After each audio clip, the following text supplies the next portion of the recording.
उस समय ऋषि मनीषी संत विद्वान बहुत थे, लेकिन सच्चा सद्गुरु एक ही था। इसलिए वो एक के पास 500-600 किलोमीटर मथुरा से उज्जैन चल के जाना। तो क्या अपने बीच में ऋषि मनीषी नहीं थे? बहुत थे, लेकिन कृष्ण भगवान ने कहा आत्म ज्ञान बिना पार्थ सर्व कर्म व्यर्थम। आत्मा की अनुभूति कराने वाले नहीं थे, आत्म अनुभूति के लिए उन्हें सच्चे सद्गुरु के पास चल के ही जाना था। समझ में आ रही बात? और एक जिज्ञासु है यहाँ पे जो एक प्रश्न पूछना चाहते हैं। मेरा वेद कुमार है। दुनिया में बहुत से धर्म है, बहुत से देवता हैं, किसी भगवान माने। कोई बोलता है राम भगवान है, कोई बोलता कृष्ण भगवान है, बहुत से लोग हैं, बहुत से देवता हैं। किसा भगवान एक को माने? ऐसा है, राम भगवान ने जो कहा है, कृष्ण भगवान ने जो कहा है, सारे देवी देवताओं ने जो कहा है वो भगवान।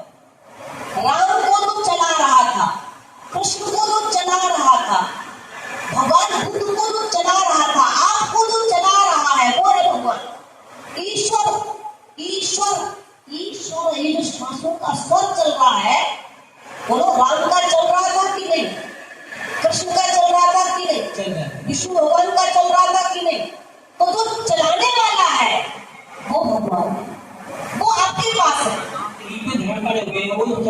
वो केवल बताने के लिए। जैसे स्कूल खुले रहते हैं, गणित पढ़ाने वाला, संस्कृत पढ़ाने वाला, ये सब्जेक्ट पढ़ाने वाले लोग हैं, लेकिन जो आत्मा के स्वरूप को बताने वाले एक पुरुष आते हैं। ये महापुरुष बताने के लिए आते हैं। जैसे भगवान राम आए, हनुमान जी को हृदय में बता दिया कि देखो ये बैठा है। भगवान कृष्ण आए, अर्जुन को बता दिया देखो ये बैठा है। भगवान विष्णु आए, नारद जी को बता दिया देखो ये बैठा है।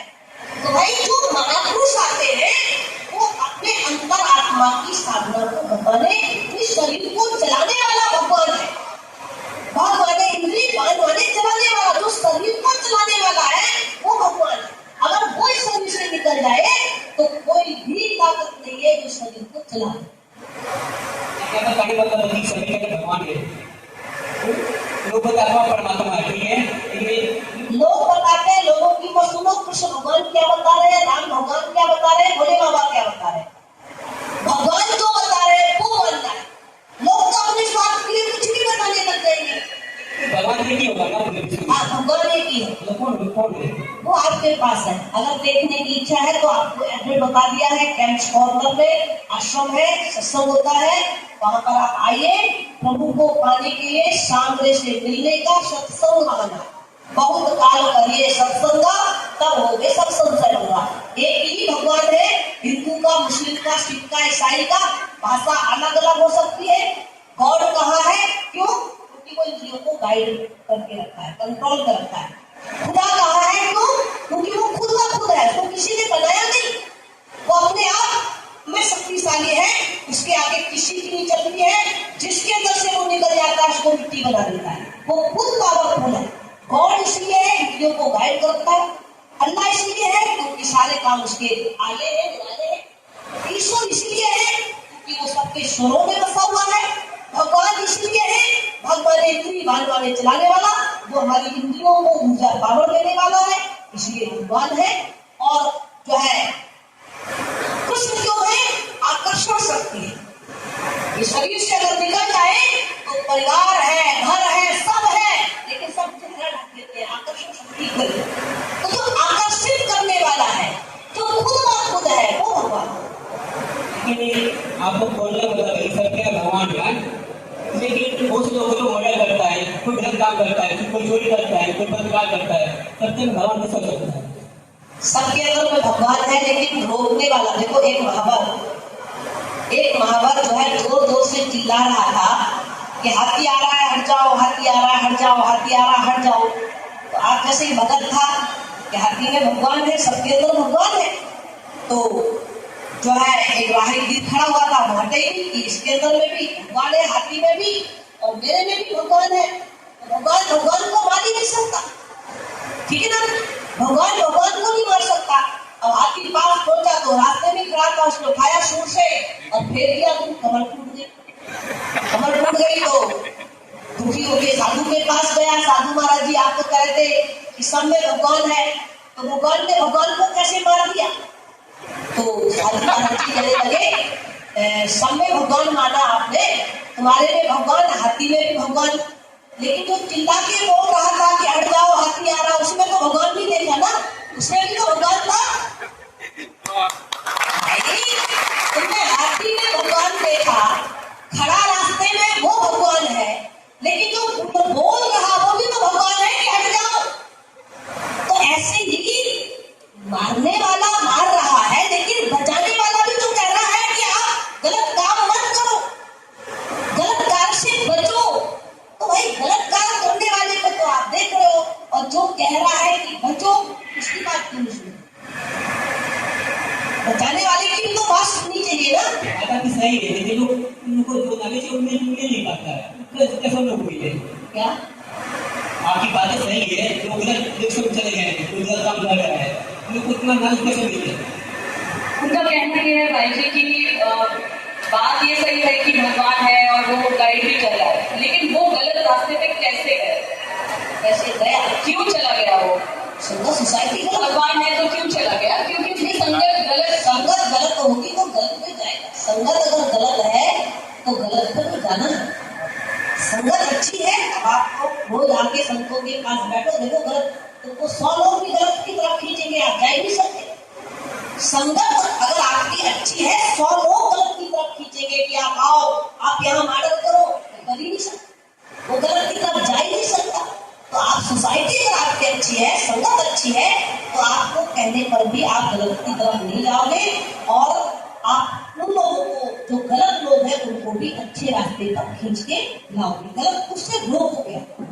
जैसे आज आप लोगों को सबको बुलाया गया इसके लिए कि आपकी एक ऊर्जा जागे, आपके मन में एक शक्ति जागे, और आप समाज को जो गलत रास्ते पर मुड़ चुका है उसको एक सही दिशा पर, अच्छी दिशा पर, एक आनंद की दिशा पर, एक सुख की दिशा पर उनको ला सके, उसके लिए आपको पहले जागरूक होना पड़ेगा। बहुत बहुत धन्यवाद। आपका बहुत ही बढ़िया क्वेश्चन रहा। भाई जी ने बहुत ही सुंदर तरीके से इसको समझाया। मेरे ख्याल से इससे अच्छा एक्सप्लेनेशन इसका नहीं हो सकता। एक भाई जी, एक क्वेश्चन किस तरफ से आ रहा है, क्या मैं पूछ सकती हूँ?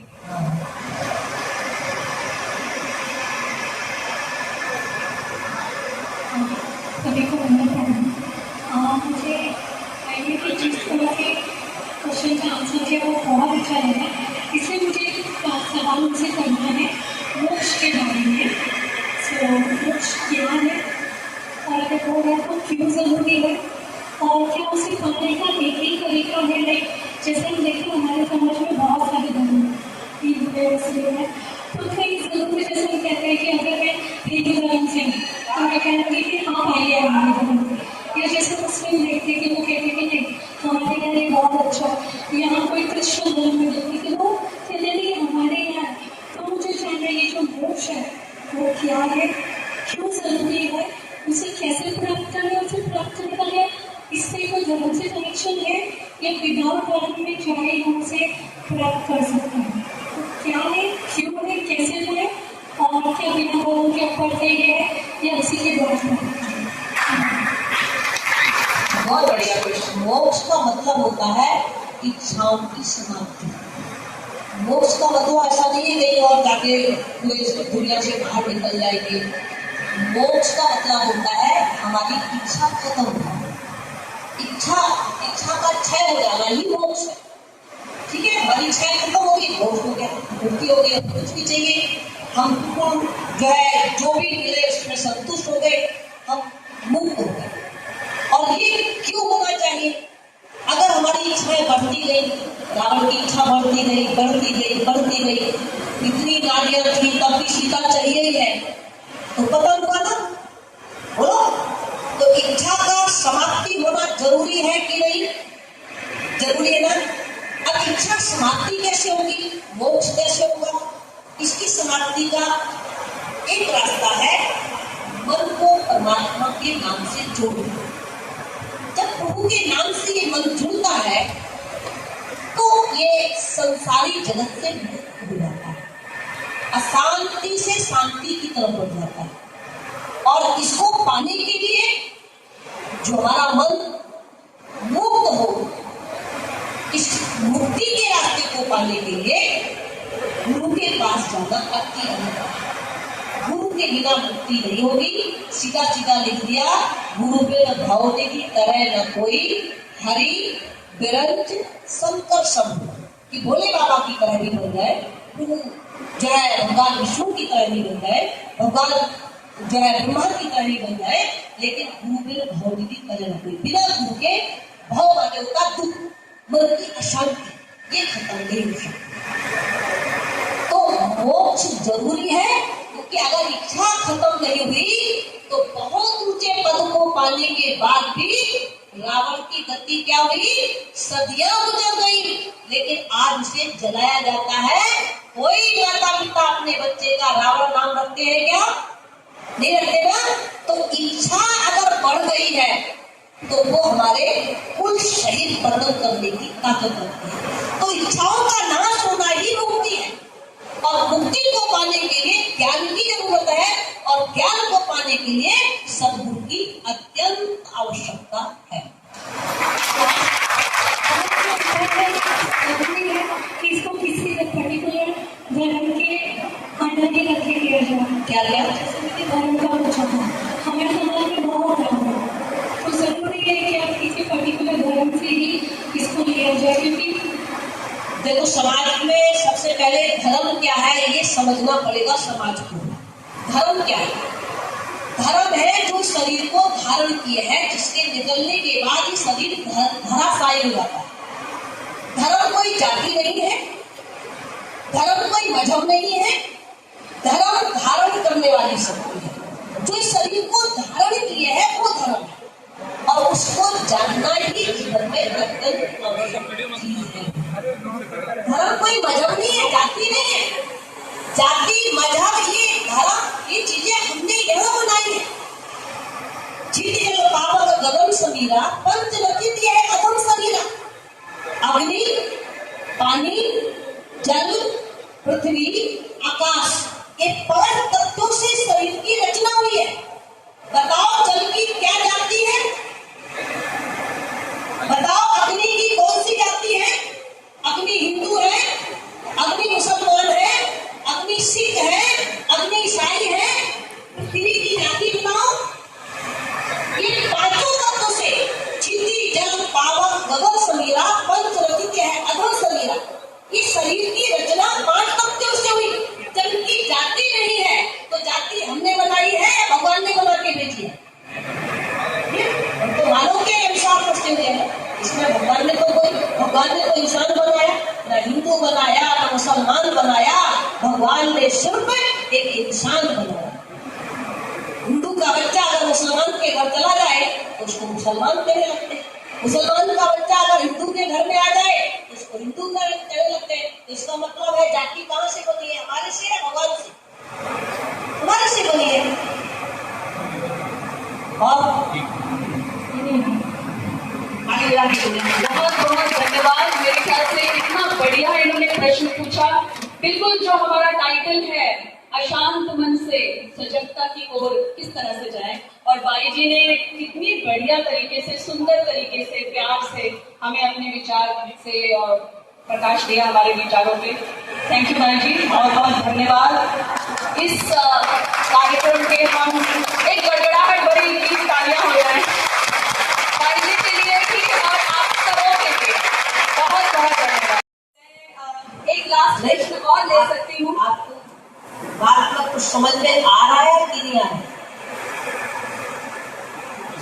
समझ में आ या ना आ रहा है ना?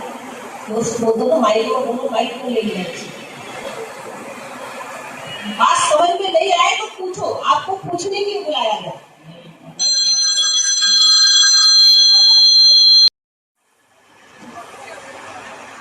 ये जो सवाल आपने किया, ज्ञान लेने के लिए दीक्षा लेना जरूरी है। जैसे एक बच्चा स्कूल में रोज जाता है, डेली जाता है, और एडमिशन नहीं लिया, बढ़िया उसके पास किताबें हैं, टीचर भी पढ़ाने के लिए ट्यूशन में आ रहा है, अकेला एडमिशन नहीं है तो रिजल्ट आ जाएगा ना। बात समझना, पहले ध्यान से समझना। एक बच्चा खूब पढ़ रहा है, रात दिन पढ़ रहा है, टीचर भी ट्यूशन के लिए आ रहे हैं, हर सब्जेक्ट के अलग अलग टीचर हैं, गणित का, संस्कृत का, इंग्लिश का, कॉमर्स का, हर सब्जेक्ट के टीचर्स अलग अलग लगे हुए हैं, ट्यूशन बहुत पढ़ रहा है, रात दिन पढ़ाई कर रहा है, अकेला एक्शन नहीं है। रिजल्ट आएगा, जोर से बोलो, रिजल्ट आएगा, नहीं आएगा ना? तो जैसे बिना एडमिशन के रिजल्ट नहीं आ सकता, ऐसे ही बिना दीक्षा के ज्ञान हो ही नहीं सकता।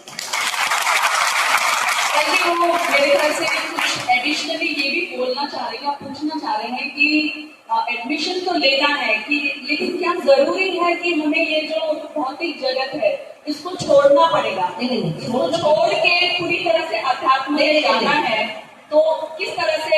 एम आई राइट? नहीं, छोड़ना नहीं है।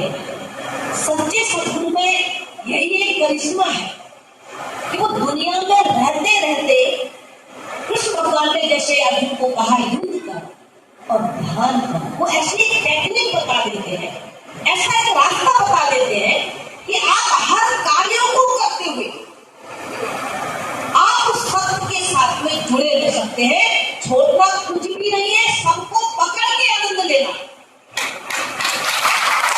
जैसे कमल कीचड़ में जन्म लेता है, कीचड़ के साथ रहता है, पानी के साथ रहता है, लेकिन थोड़ा सा उठ के पूरी दुनिया को रौनक देता है। बोलो सही है कि गलत है?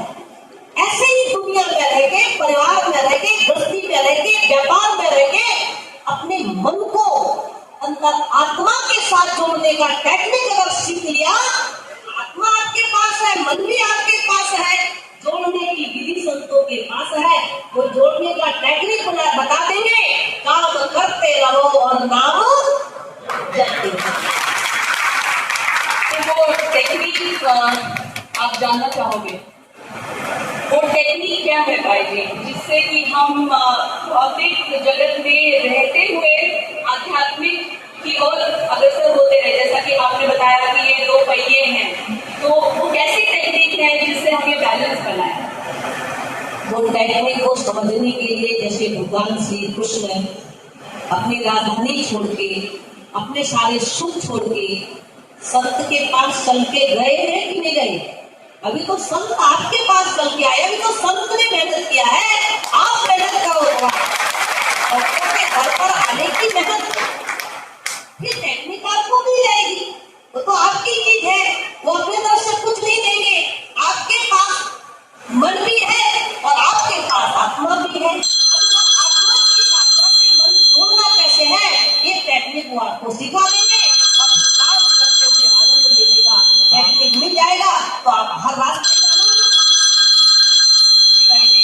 तो इसी के साथ जुड़ा हुआ एक प्रश्न ऐसा आया है कि टेक्निक बताने वाले संत हैं, यानी कि गुरु हैं, कई गुरु हैं समाज में, बाबा हैं और बहुत से ऐसे टीचर्स हैं आप बोल सकते हैं जिनको, लेकिन ये भी देखा जा रहा है कि बहुत सारे फ्रॉड भी निकल रहे हैं, कई सारे फ्रॉड हैं, उनके काफी सारे हमें केसेस सुनने को मिल रहे हैं भाई जी। इसलिए जो ये पब्लिक है यानी जिज्ञासु जो है, इंक्लूडिंग जो हम हैं, हम भी, लेकिन हमको तो खैर रास्ता मिल गया है, लेकिन जो अन्य जो समाज है वो काफी डरा हुआ है, क्योंकि वो किसकी भक्ति करे ये एक बहुत बड़ा प्रश्न है। एम आई राइट?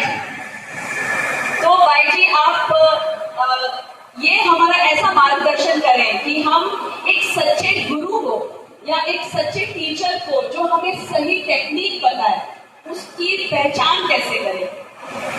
देखो, दो चीजें आप ध्यान में रखें।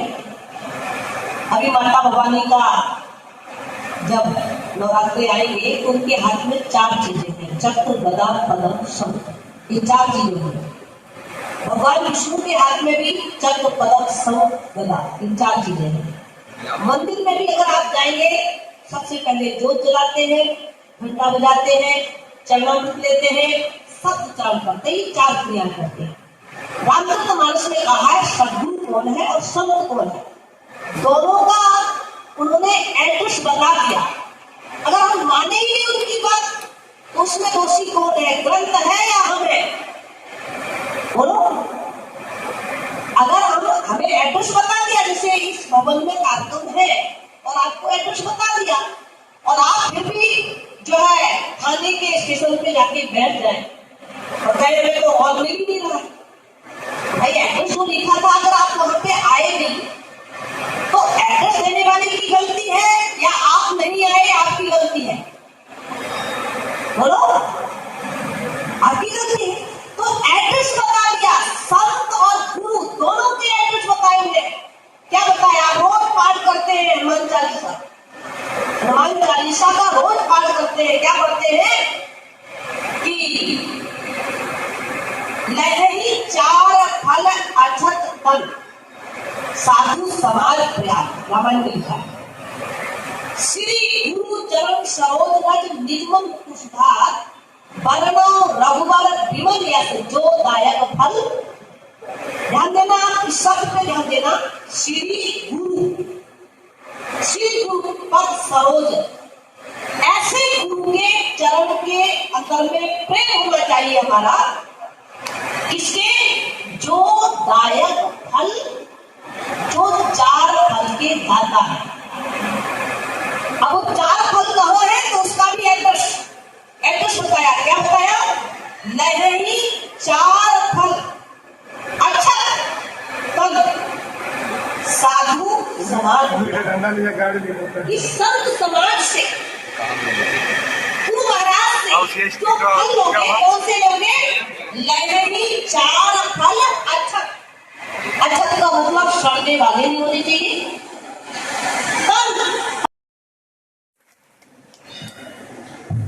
आशा करती हूँ कि जिसका भी ये प्रश्न था उसको उत्तर मिला होगा। और इसी दौरान मैं ये भी कहना चाहूंगी कि अगर किसी को अभी पूछना है कोई प्रश्न तो आप पूछ सकते हैं डायरेक्टली बाईजी से।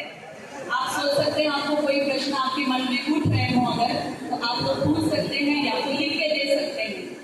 बाईजी एक और प्रश्न है हमारे पास यहाँ पे कि आपके अनुसार आज की युवा पीढ़ी को जीवन में आगे बढ़ने के लिए कौन सी एक चीज भूलनी पड़ेगी? उनका कहना है कि हम बहुत कुछ सीखते जा रहे हैं, तो ऐसा क्या है जो हमें नहीं सीखना चाहिए या भूल जाना चाहिए इस मार्ग में आगे बढ़ने के लिए? इसमें भूलने का सबसे बड़ा काम है बुराई को भूल जाओ, अच्छाई को पकड़ो। बुराई अगर आप भूल गए और अच्छाई को पकड़ के चले तो आप जीवन में अपने आप आगे बढ़ते हुए चले जाएंगे। और नरेंद्र नाथ ऊंचाइयों को पाए, कब पाए? जब उन्होंने रामकृष्ण परमहंस का साथ पकड़ा। यानी जिंदगी में सद्गुरु का साथ हमारे जीवन को आगे बढ़ाने का कार्य करता है। सच्चे सद्गुरु का सहारा साथ हमारे जीवन में अति अनिवार्य है। आगे बढ़ने के लिए, ऊंचाइयों को लेने के लिए, हर रास्ते में कामयाब होने के लिए एक आपके अंदर शक्ति छिपी हुई है। अगर उससे अगर आपका मेल हो जाए, उससे ज्वाइंट हो जाए, उससे रिश्ता जुड़ जाए तो आप हर मंजिलों पे आगे बढ़ेंगे। कोई भी रास्ता आपके लिए नामुमकिन नहीं रहेगा। आप अच्छी कामयाबी पाएंगे, लेकिन जो आपके भीतर में चीज है उस शक्ति से जुड़ने का भाव पहले आपको पैदा करना पड़ेगा। जी भाई जी, एक इसी प्रश्न से मिलता जुलता एक युवा ने ऐसा प्रश्न पूछा है कि जीवन में सच्चा उद्देश्य जो है वो तो पाना चाहिए हमें, परंतु उसकी खोज कैसे की जाए? उसकी खोज के लिए भगवान राम ने रास्ता बता दिया। भगवान राम ने कहा है कि अगर आप जीवन की सच्चाई को खोजना चाहते हो, भोले बाबा ने भी रास्ता बताया, भगवान शिव ने और भगवान राम ने भी रास्ता बताया। प्रथम भक्ति संतन कर संगा। संतों का जो साथ है वो आपकी जिंदगी के लिए अति अनिवार्य है। ये आपको अपने आप उस उद्देश्य से जोड़ देगा जहां से आपको बुलंदियां मिलनी है और आपको हर रास्ते में कामयाबी मिलनी है। एक बात और ध्यान में रखना, संत भगवान राम ने संत के लिए बोल दिया, भगवान कृष्ण ने संत के लिए बोल दिया, भगवान भोले बाबा ने संत के लिए बोल दिया, लेकिन संत किसे कहते हैं? संत भगवा वस्त्र नहीं है, संत भाषा नहीं है। संत क्या है? जो हमें उस शांति के स्रोत से जोड़ दे। बाकी गर्भ में हम एक शक्ति से जुड़े हुए हैं, क्या थी वो शक्ति? क्या था वो प्रभु? उस शक्ति से कहा तीन लोक का भेद बता दो, तीनों लोगों की भेद सारा खोल दे, आपकी पूरी जिंदगी की रीत कह के सुना दे। कहा तीन लोक का भेद बता दे, वो भी कच्चा कच्चा, और जहां का हंस वही पहुंचा दे, वो है सदगुरु सच्चा। हम मां के गर्भ में कहीं जुड़े थे, किसी से हमारा नाता था, किसी से हमारा संपर्क था। ये बात नहीं है, ये जीव आत्मा का परमात्मा से मिलन था, ये सुखी था, आनंद में जीवन था। अब क्या हुआ? आइए जीव आत्मा एक तीन गुणों के साथ आ गया, परमात्मा आनंद है। जब तक ये जीव आत्मा इस परमात्मा के साथ नहीं जुड़ेगा, तब तक हम जीवन की कामयाबी को ले नहीं सकते। जीवन की कामयाबी लेने के लिए इस जीवात्मा को परमात्मा तक लाने का रास्ता केवल संत महात्मा बताते हैं। इसलिए भोले बाबा ने भी कहा संतन दर्शनका दूजा संत समागम, भगवान राम ने भी कहा कम भक्ति संतन दर्शनका, और गुरु नानक साहब जी ने भी कहा कि जे तू चार पदार्थ पावे सेवा कर साधुवाद। आरती में भी गाते हैं विषय विकार मिटाओ पाप हरो देगा, और श्रद्धा भक्ति बढ़ाओ किसकी सेवा? बोलो किसकी गाते हो? जोर से बोलो, जोर से। संतन की गाते हो ना, लेकिन जो गाते हो आप सही बताओ, सही कौन है, गाने वाला या करने वाला? सही कौन है? करने वाला। जिस दिन आप करने वाले बन जाओगे, उसी दिन तुम्हारी जिंदगी में रौनक और आनंद अपने आप आने लगेगा। आपको आनंद मांगने की जरूरत नहीं है, आनंद आपके आगे पीछे दूर है।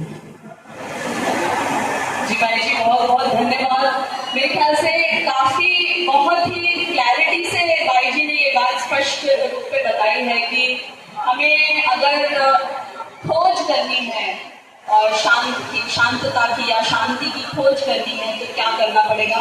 तो सबसे पहले संतों का संग करना पड़ेगा, क्योंकि संत ही हमें सही रास्ता बताएंगे। भाई जी, बहुत लोग, जैसे मैं भी मिली हूँ कुछ लेडीज से, और काफी हमारे आसपास के जो समाज है वहाँ पे, और आप देखते रहे जैसे अभी सावन आया, उसके बाद अब गणेश चतुर्थी आएगी, काफी उस वक्त भी काफी भक्ति की जाएगी, और उसके बाद फिर नवरात्रे आएंगे तब फिर भक्ति होगी। तो ये जो भक्ति हम गणेश जी की करते हैं या दुर्गा माता जी की करते हैं या शिव जी की करते हैं, ये जो भक्ति है ये आध्यात्मिक भक्ति से क्या कुछ अलग है?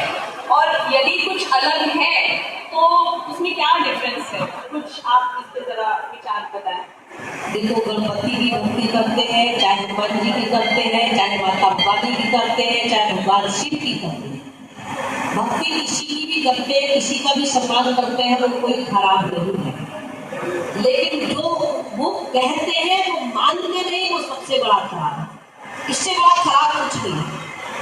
हनुमान जी कह रहे हैं श्री राम जानकी बैठे हैं हमारे सीने में, और देख लो कोई दिल के नगीने में। गाते हो भजन, श्री राम जानकी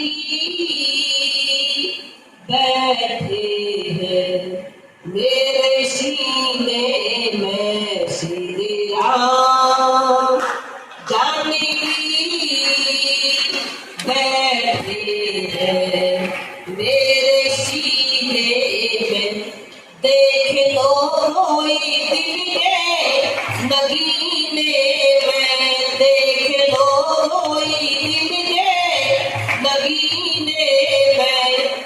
श्री राम जानकी बैठे हैं मेरे सीने में। हनुमान जी कह रहे हैं श्री राम जानकी बैठे हैं। कहाँ बैठे हैं? जौहरी ने जब ताना मारा तो क्या फाड़ के दिखाया? बोलो, सीधा फाड़ के दिखा दिया। तो हनुमान जी कह रहे हैं श्री राम जानकी बैठे सीने में। अब हनुमान जी क्यों पूजा करते रहे? और वो कह रहा है देख लो, दिल के नगीने में वो देखने की बात कर रहे और अगरबत्ती दिखाने में लगे। तो अब आप बताइए, अगरबत्ती सही है या उनकी बात मान लो वो सही है? बात मान लो वो सही है, लेकिन वो उनकी बात नहीं मान रहे हैं और हम पूजा कर रहे हैं। गणपति ने ध्यान दिया, हरिमा जासु जागरण राउ प्रथम पूज्य नाम प्रभाव।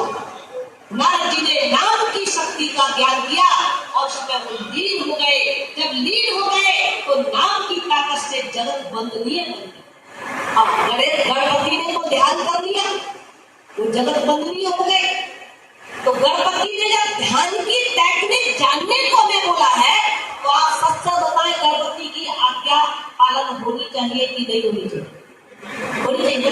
तो गणपति महाराज जी ने ज्ञान मान लिया, वो आपके पास है, जितने लोग हो आप सबके पास है, लेकिन चाबी संतों के पास है।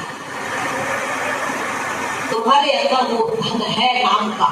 राम का नाम हृदय में धरो, न सड़े न गले न हो तो पुराना, दिन दिन बढ़े कबहू न घटे, तुलसी घर राम का नाम बजाना। गणपति की पूजा करना खराब नहीं है, बहुत अच्छा है। किसी भी महापुरुषों का सम्मान करना बहुत अच्छा है, लेकिन उससे ज्यादा उनकी बात मानना, बोलो ज्यादा अच्छा है या कम अच्छा है? ज्यादा अच्छा है।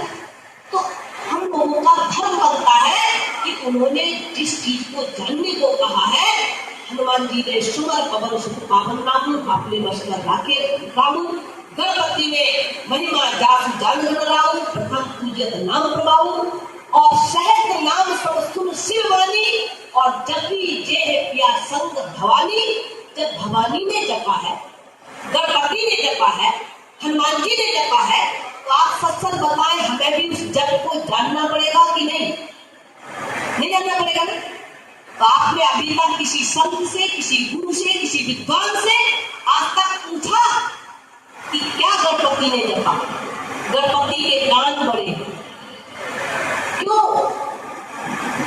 उन्होंने कहा जिनके श्रवण समुद्र समान, समुद्र की तरह विशाल हो जाए जिनके कान प्रभु की कथा सुनने के लिए, कि नदियां पूरी दिन रात समुद्र में मिल रही है, लेकिन समुद्र कभी नहीं कहता मैं तृप्त हो गया हूँ, अभी नदियों को बंद किया जाए। कहता है कभी?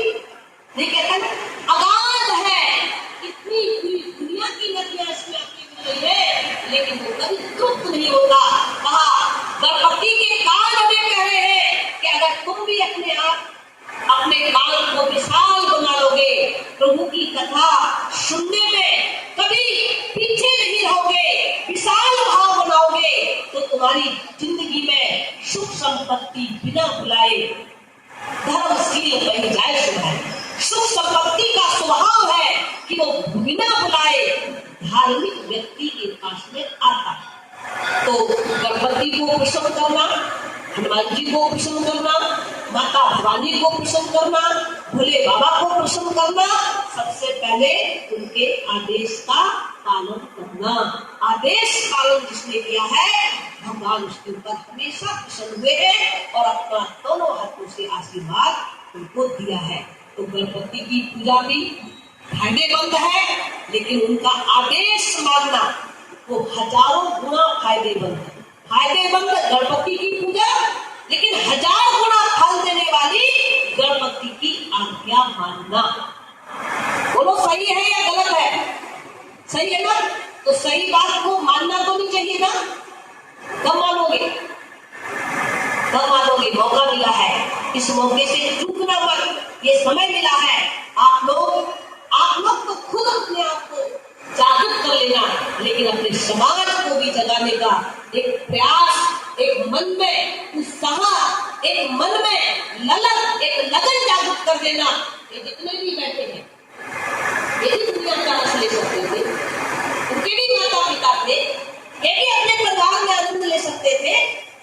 इन्होंने एक भूल बनाई कि नहीं, अगर हमने उस शक्ति को समझा है, जाना है, पाया है, तो समाज को जगाने के लिए हम आगे रहेंगे और सारे सुख छोड़ के समाज के बीच कूद पड़े। आप परिवार में रहे, घर गृहस्थी में रहे, ये जो दिन है, ये एक दिन की तपस्या नहीं है, कई जन्मों की तपस्या। कई जन्मों की तपस्या के बाद आपके बीच में आए हैं। तो आप लोग घर में रहते हुए, परिवार में रहते हुए, समाज में रहते हुए, व्यापार करते हुए, नौकरी सर्विस करते हुए, एक साधन आपके पास है जिसको भगवान कृष्ण ने कहा निरंतर श्रवण करो। तस्मात् सर्वेषु कालेषु मां स्मृत्या, युद्ध करते हुए, इस सांसारिक धंधे करते हुए, सांसारिक कार्यों को करते हुए, हर रास्ते में प्रवेश लेते हुए हम नाम का चिंतन कर सकते हैं। वो शक्ति आपके पास है, लेकिन बताने का जो टेक्निक है वो संतों के पास। इसलिए भगवान राम भगवान थे, लेकिन फिर भी उन्हें गुरु वशिष्ठ, गुरु विश्वामित्र के पास जाना पड़ा। भगवान कृष्ण भगवान थे, लेकिन उनको संदीपक के पास जाना पड़ा, प्रभु राम को गुरु वशिष्ठ, गुरु विश्वामित्र के पास जाना पड़ा। भगवान भोले बाबा को अगस्त ऋषि के आश्रम पर जाना पड़ा, भगवान बुद्ध को माता सुजाता के पास जाना पड़ा, बड़े बड़े राजा महाराजाओं को संतों के दरवाजे को खटखटाना पड़ा। तो आप बताइए, जब सबको जाना पड़ा तो तुम्हें तो जाना नहीं पड़ेगा ना, नहीं जाना पड़ेगा? तो कब जाओगे? आज से यहाँ से संकल्प लेके जाओ कि हमें संतों के पास जाके उस चीज को पाना है। बहुत सी चीज नरेंद्र नाथ हजारों जगह गए, लेकिन जब तक आत्मा से नहीं निकले तब तक उन्होंने चैन की रोटी नहीं खाई। उनका एक संकल्प था, एक उद्देश्य था कि हम अंतरात्मा की साधना को जानेंगे और रामकृष्ण परमहंस से वो जानते रहे और आज पूरी दुनिया में अपना नाम। धन्यवाद भाई जी। कोई जिज्ञासु एक प्रश्न पूछते हैं, हमारे एक जिज्ञासु पूछना चाहते हैं भाई जी, चाहे तो आपका नाम बता सकते हैं आप।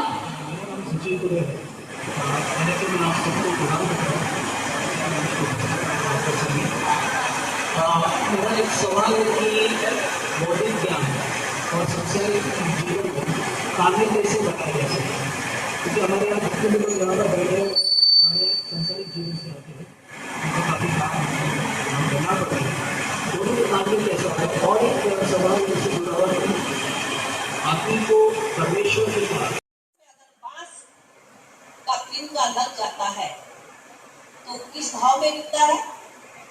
बांस के भाव में या मिश्री के भाव में? मिश्री के भाव में बिकता है ना। ऐसे ही जब संगत अच्छी हो जाती है तो हमारी भावना अच्छी होती है, हमारा सोच अच्छा होता है, हमारा काम अच्छा होता है, हर कार्य हमारे अच्छे होना शुरू हो जाते हैं। और कार्य अच्छा शुरू हो जाएगा तो फल बुरा मिलेगा ना, बोलो। काम अगर अच्छा शुरू हो गया तो फल भी अच्छा होगा। तो हम लोग मानव उत्थान सेवा समिति, जिसके संस्थापक सद्गुरुदेव श्री सतपाल जी महाराज जी हैं, उनके लोग संत महात्मा लोग हैं और हमने गुरु महाराज जी के चरणों से वो शांति का सूत्र पाया है जो भगवान कृष्ण ने कहा, जानी जपे शंकर सतनामा नारायण हो हम तुरंत हृदय विश्राम, तुम्हारे मन को तुरंत शांति मिलेगी। देर की बात नहीं रही, तुरंत विश्राम, तुरंत शांति मिलेगी। तो अगर शांति चाहिए तो हमें अपने हृदय के अंदर में आनंद सिंधु मत तन वासा, आनंद देने वाला, सुख देने वाला, शांति देने वाला मत तन वासा, तन के बीच है। जब आनंद देने वाला तन के बीच है तो हमें अंदर जाना पड़ेगा कि बाहर? कहाँ जाना पड़ेगा? और सारी दुनिया जा कहाँ को रही है? सही चल रहा है ना लोग? बोलो सही चल रहे? तो आप लोग बताइए, इतने लोग आए हुए हैं, आप लोग युवक शक्ति अगर जागृत हो जाए, आपको जागना है, आपने अपनी सुसुप्त शक्ति को जागृत करना है। अगर आप जाग जाए तो आप भी नरेंद्र नाथ की तरह, विवेकानंद की तरह पूरी दुनिया के अंदर में अमन चैन सुख को फैला सकते हैं। लेकिन आप जागरूक हो गए, आपको पहले जागना पड़ेगा। आप कहेंगे हम तो जागे बैठे हैं, जागे हैं तभी तो यहाँ है। जागना भी दो प्रकार का है, एक आंख को खुला रखना जागना है, लेकिन एक अंतर आत्मा से जुड़ के आनंद लेना जागना है। अगर अंदर से हम दूर है, इतनी बड़ी शक्ति आप ध्यान दें, इस पर आप जरा मंथन करें, विचार करें। आपका शरीर है, जैसे ये हॉल है, हॉल के अंदर में आप हो, ऐसे ये शरीर है, शरीर के अंदर में एक शक्ति है जो इतने बड़े शरीर को लेके चल रहा है। इस शरीर के अंदर में 72,000 नाड़ियां हैं, हर नाड़ी को रस दे रहा है। आप जरा ध्यान देना, अंदर में कोई शक्ति है वो काम कर रही है या बाहर से कोई आके काम करता है? आप लोगों की सोच क्या है, आप बताइए। अंदर है ना, अंदर में शक्ति है, जो शक्ति शरीर को चलाने के काम कर रही है, इस शक्ति शरीर से बुलवाने का काम कर रही है। और जब वो शक्ति शरीर से निकल जाती है तो इस शरीर को घर के ही लोग जला देते हैं, लेकिन वो बोलता नहीं है कि मेरा शरीर है। ये जो मेरा कहने वाला है, ये मेरा बोलने वाला है, और ये कितनी बड़ी शक्ति है, इस पे ध्यान देना, विचार करना कि अगर वो शरीर से हट जाए, फिर पूरा संसार मिलके, पूरा विश्व मिलके ये चाहे कि मैं इस शरीर को चलाऊंगा, है किसी में ताकत? बोलो है? अगर वो शरीर के भीतर वाली शक्ति निकल जाए तो पूरी दुनिया, पूरा संसार, पूरा विश्व मिलके इस शरीर को चला नहीं सकता। और जो निकला था वो वापस आ जाए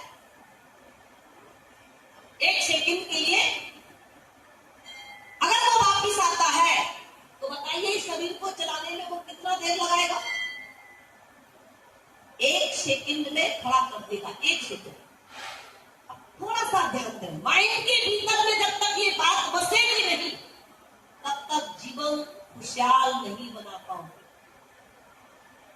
वो शक्ति आई, उसने एक सेकंड में खड़ा कर दिया, और वो शक्ति निकली तो पूरा संसार मिलकर शरीर को नहीं चला पाया। तो बोलो पूरी दुनिया से आपके भीतर में बड़ी वाली शक्ति है कि छोटी? बोलो सही से बताओ, हाथ उठा के बताओ। बड़ी है तो हाथ उठा के बताना पड़ेगा।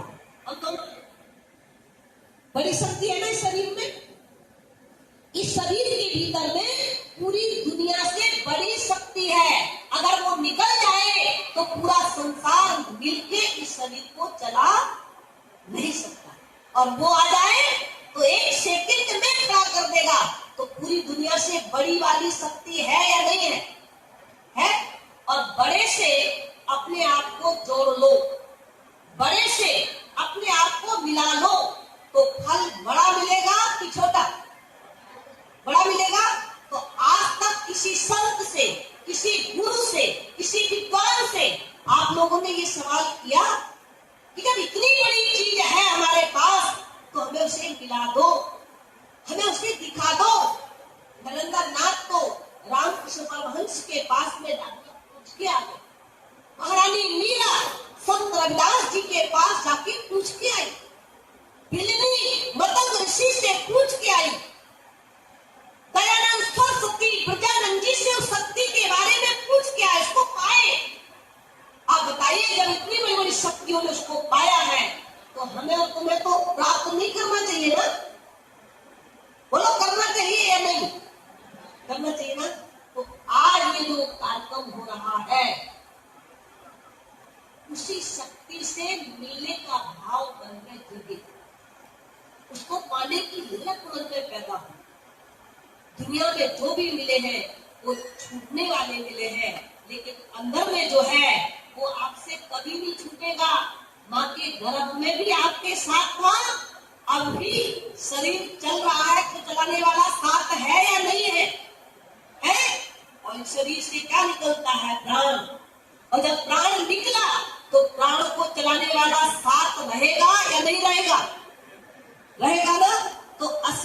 साथी है कि नकली? बोलो असली है कि नकली? असली है ना। तो असली साथी से अपना संबंध, अपना कांटेक्ट होना चाहिए कि नहीं होना चाहिए? होना चाहिए ना।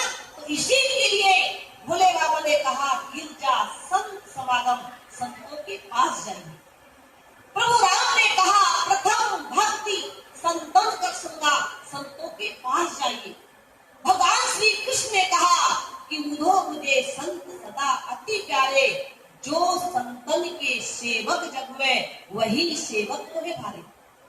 संतों की सेवा के लिए बोला हुआ है और आज आपने वो काम करके दिखा दिया जो भगवान राम ने कहा था, जो भगवान शिव ने कहा था, जो भगवान श्री कृष्ण ने कहा था, संतन कर संगा। तो आज किसकी सभा में बैठे हैं आप?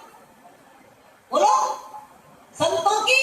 जो भगवान ने कहा था वो आज आपने करके दिखाया है, तो बोलो बधाई के पात्र हो कि नहीं हो? जोरदार तालियां आप लोगों की। और बहुत बधाई है कि आज आपने एक भगवान को मानता है। ध्यान देना, एक भगवान को मानता है। भगवान को मानना, हमने भगवान को फूल चढ़ा दिया, हमने प्रसाद लाके चढ़ा दिया, हमने अगरबत्ती से आरती, धूपबत्ती से और जोत जला के आरती कर दिया। ये हो गया भगवान को मानना। भगवान को मानना। एक हो गया भगवान की मानना।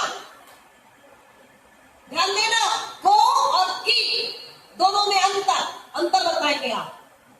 भगवान को मानना, भगवान को आपने जल चढ़ाया, फूल पुष्प चढ़ाया, प्रसाद चढ़ाया, जोत से आपने आरती उतार दी, ये हो गया भगवान को मानना।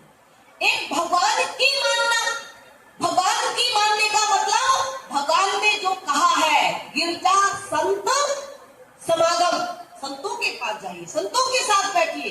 तो आप संतों के पास आके बैठ गए। भगवान ने कहा गुरु पद पंकज सेवा, गुरु की सेवा करनी चाहिए। आप गुरु महाराज जी के पास पहुंच गए।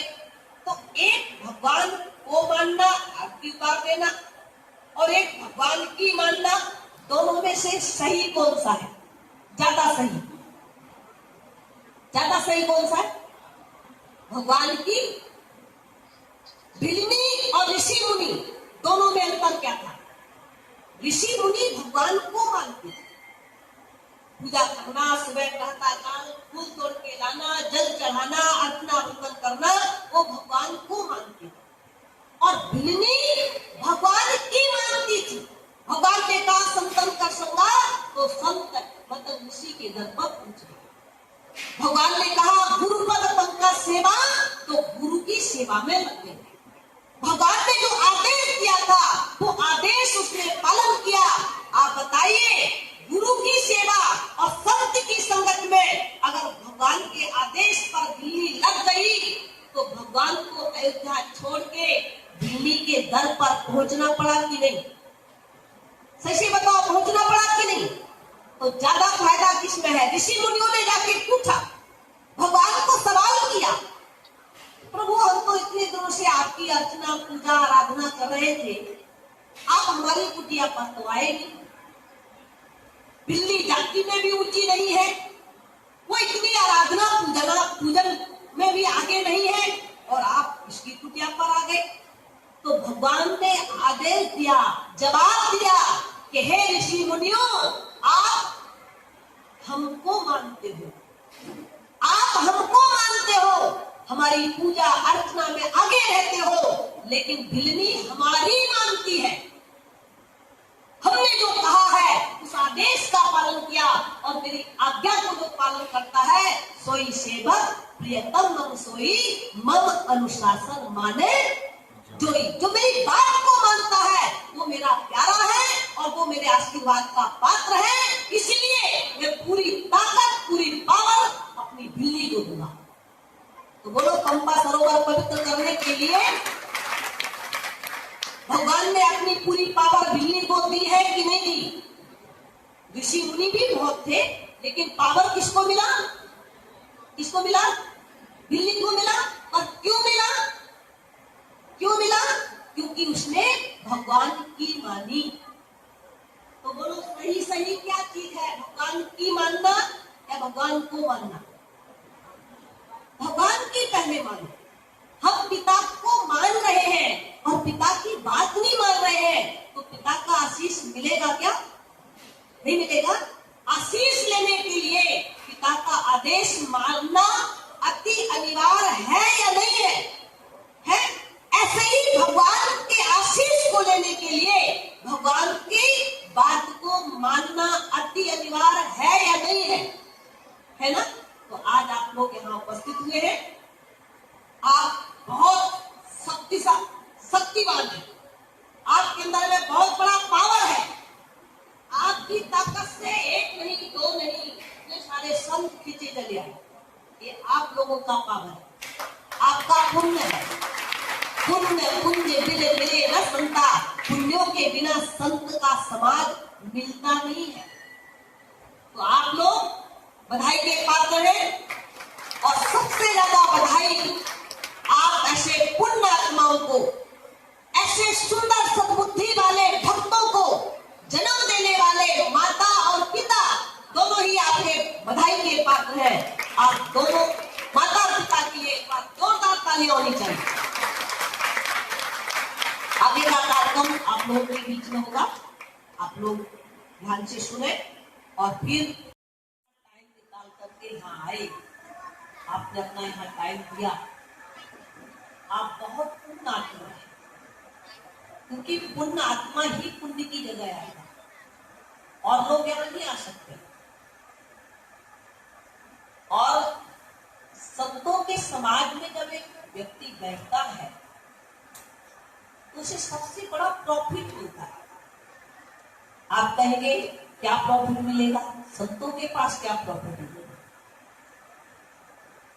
लेकिन संतों के पास एक ऐसी शक्ति होती है, एक ऐसी ऊर्जा होती है, जिसको पाने के बाद इंसान हर रास्ते में कामयाब होता है। चाहे भौतिक जगत का रास्ता हो, चाहे आध्यात्मिक जगत का रास्ता हो, हर रास्ते में सफलता को पाता है।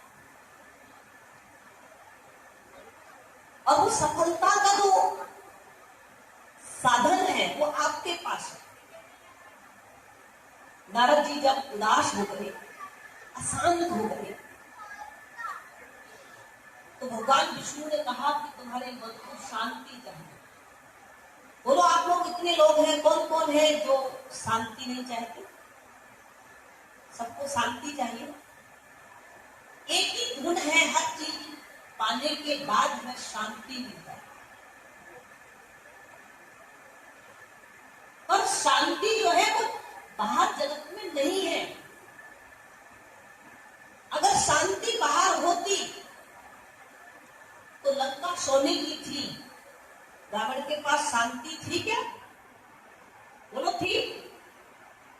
शांति अगर परिवार में होती तो 1 लाख पुत्र, 1.25 लाख नाती, इतने बड़े कुल का मालिक था, तो शांत मन था क्या? नहीं था ना। अगर शांति विद्वता में होती तो विद्वान भी सबसे ऊंचा वाला था। इसका मतलब इससे निष्कर्ष निकल रहा है कि शांति दुनिया की कोई भी चीज में नहीं है। मन अशांत है कहाँ?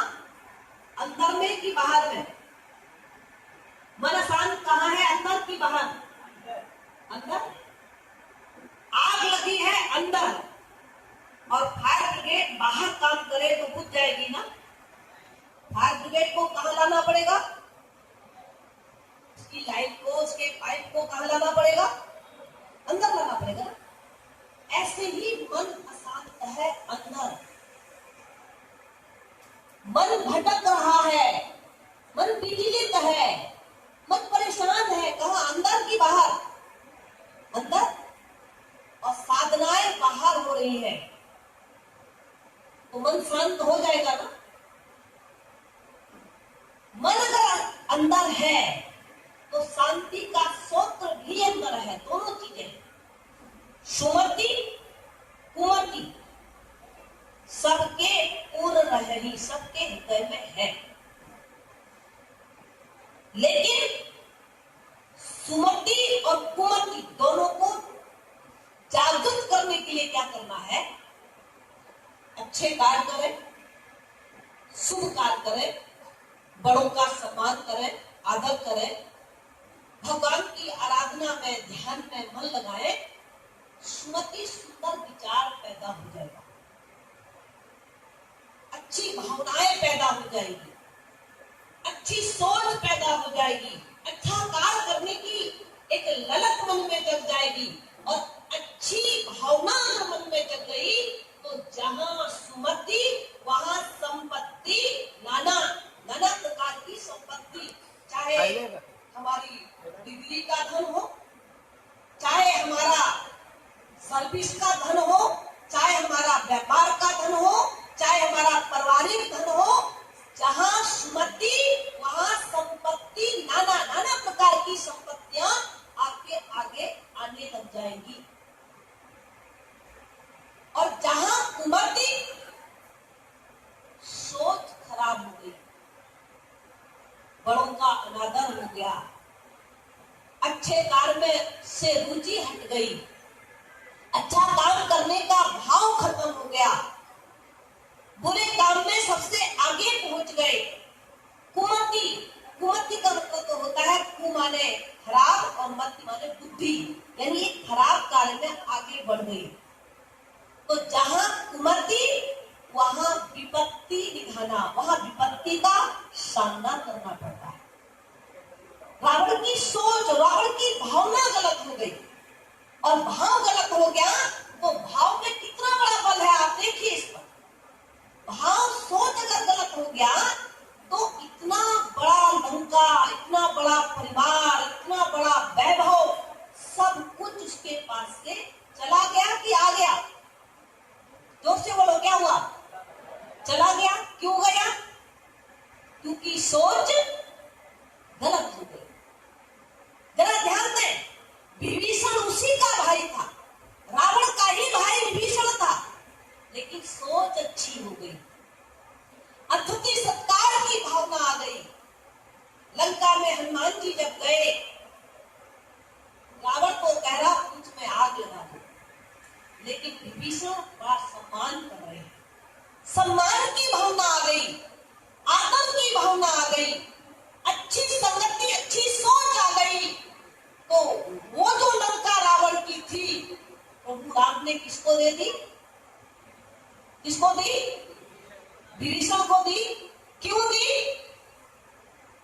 क्योंकि सोच अच्छी हो गई। हम भी चाहते हैं हमारे पास धन आए, हमारे पास बहुत सुंदर डिग्री हो, हमारे पास बहुत सुंदर व्यापार हो, हमारे पास बहुत सुंदर मकान हो, सोचते हैं ना। लेकिन ये सब कुछ आए, उसके लिए सबसे पहले काम क्या करना पड़ेगा? क्या करना पड़ेगा? सोच को अच्छा बनाना है। और सोच अच्छा कब बनता है? जब इंसान की संगति अच्छी होती है।